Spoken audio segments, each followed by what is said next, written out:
In a sunny meadow, a baby bunny hops without a care in the world. But the sky darkens. Something evil stirs in the wind. A cursed hive cracks open. Glowing bees rise with fury.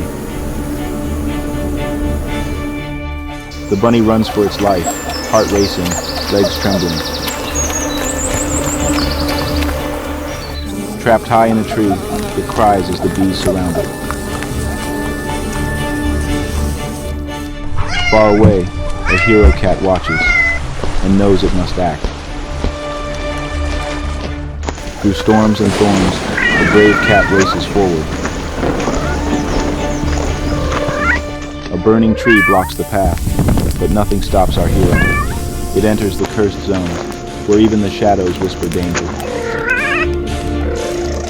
With clever paws, it lights a smoky distraction. The bees scatter, confused, just the moment it needs. Leaping tree to tree, the cat reaches the trembling bunny.